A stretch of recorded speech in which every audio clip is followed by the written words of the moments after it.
Welcome to the world premiere of TCP, Tri-Cities Profiles, brought to you by Tri-Cities Community Television. My name is Paul Sunder. Joining me today from the Coquitlam Mayor's Office, Richard Stewart. Thank you so much for joining us. Great to be here. We do appreciate it.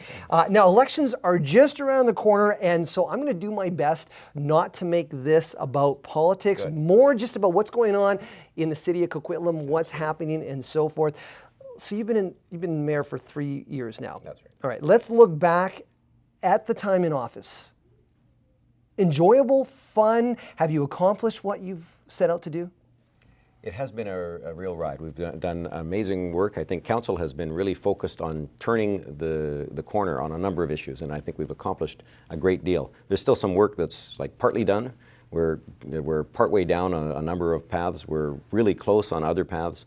But we've been focused and we've achieved an awful lot, and this next 3 years I think is a real key to how this community continues to unfold. Can you almost say that you're running again because you didn't achieve what you set out to do, or your agenda looked like as though it was going to go 6-9 years down the road?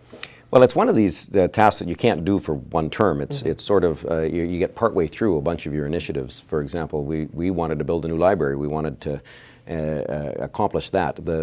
It wasn't even on the budget. It was like 20 years, 15 years in the future. And now you got the new building. We now bought a new building, or a building that was an existing building. We're going to do the tenant improvement. So instead of a $40 million budget for a library that might have been built in 2025, we're at $14 million for a library that's going to open this spring.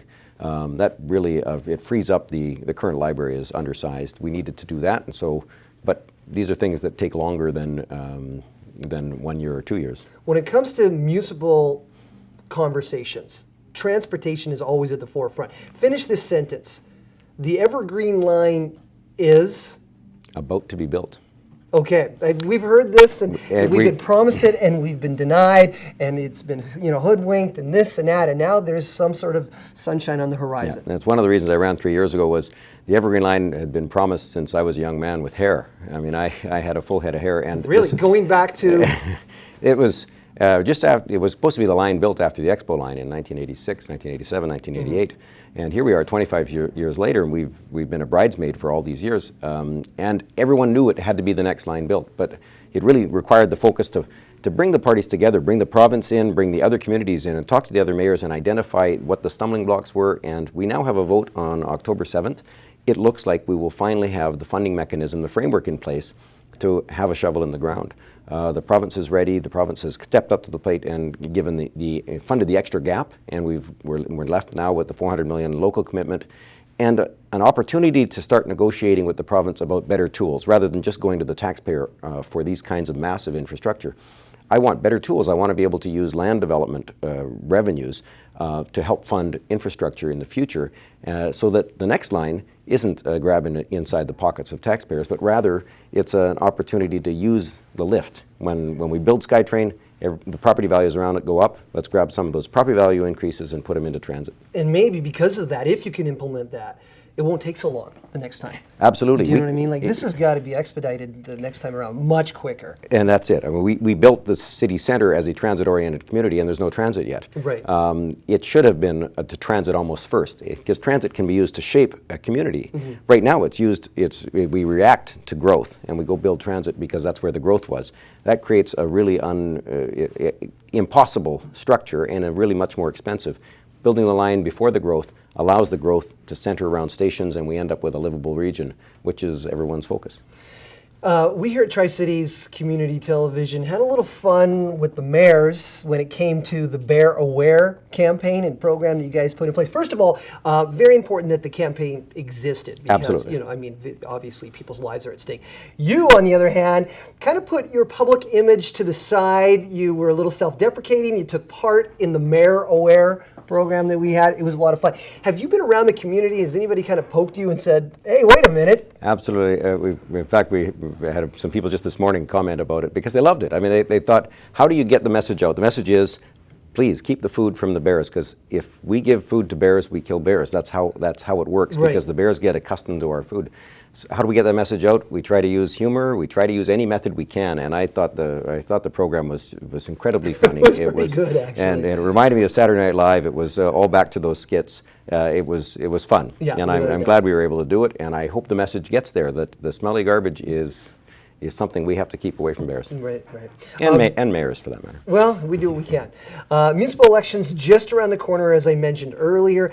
It's funny, but this particular time and place, the election here, especially in Coquitlam, has taken on a bit of a nasty tone. There's been a few people that you've been up against that have actually even suggested that you're not up for the challenge because you have a bit of a disability, you've got a sore back, it kind of, inhibits you a little bit from doing this or that.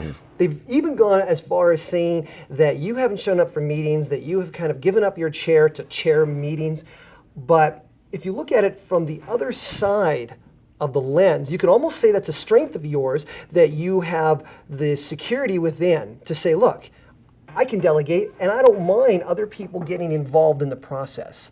That's a positive way of looking at that. You're obviously trying to take the high road of, that's a given. But having said that, the nasty tone, are you going to try and turn this around?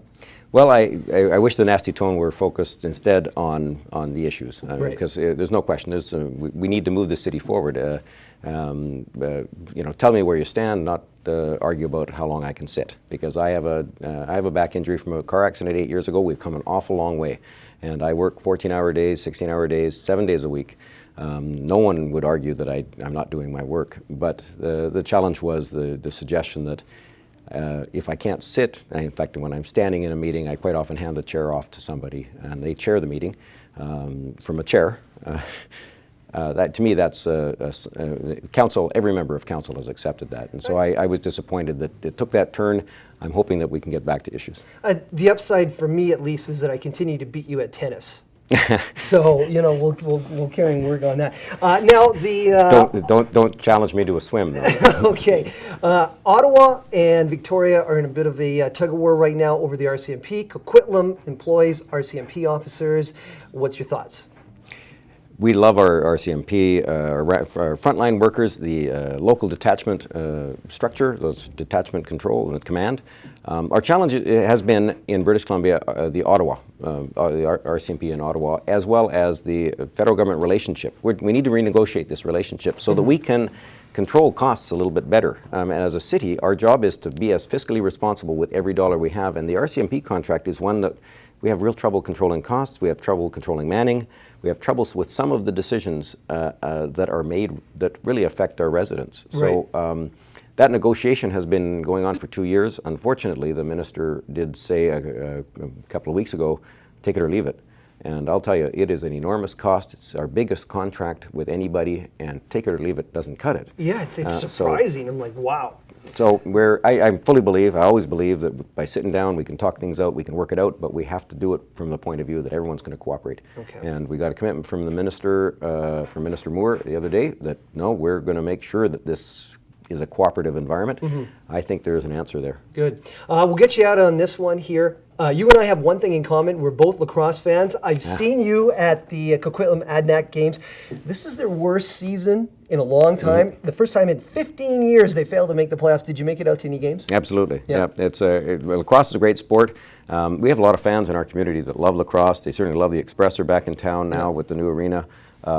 We've got I really look forward to that team continuing to do well. I mean, Coquitlam has dominated. Coquitlam is well known across the country. Right, across North America. I've seen, in fact, talked to people in Europe and people in other countries around the world that know of Coquitlam's lacrosse program. Is that right? And they were here, of course, when we hosted the World U19 Field Lacrosse Championships a couple of years ago.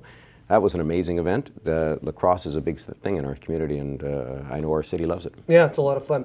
Okay, Mayor Richard Stewart, thank you so much for joining us. No, my pleasure. All right, you've been watching Tri-Cities Profile. We'll be right back. Hello, my name is Anne Kitching, and I have an issue that I'd like to discuss with the citizens of the Tri-Cities. It is the utmost importance. You see, here we have the best of both worlds. We have the bustling metropolis and the vast wilderness all around us. And I'm not talking about Pitt Meadows and Maple Ridge. We are bordered by Burke Mountain, Belcarra, Anmore, and the Coquitlam watershed.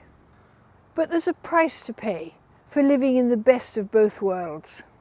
You see, we have a big problem with mares in the Tri-Cities. They have been seen in the ravines and travelling along the dikes. Some people have made the mistake of leaving mare attractant out in the backyard and have had the misfortune of being visited by more than just one mare. This is not a laughing matter. Once a mare knows he's likely to find free food, he's likely to return, and nobody wants that. So what can you do to keep your backyard free of mares? Keeping your barbecue clean is a good start. Did you know that mares are also attracted to pet food and bird seed? And don't assume that just because you've hung the bird feeder out of the mare's reach that he can't get at it. Mares are smarter than you may think. And they have even been known to work together to reach a common goal. Now I understand that being the Tri-Cities, we are bound to have more than our share of mares. But we can't be paying them adequately, for they have been seen digging through people's garbage. And some municipalities have even gone so far as to make mare-proof containers available to the public. But of course, mares are very resourceful, and it's best to keep your garbage inside until the day of pickup. In fact, this may be required in areas where mares have proven to be an ongoing nuisance.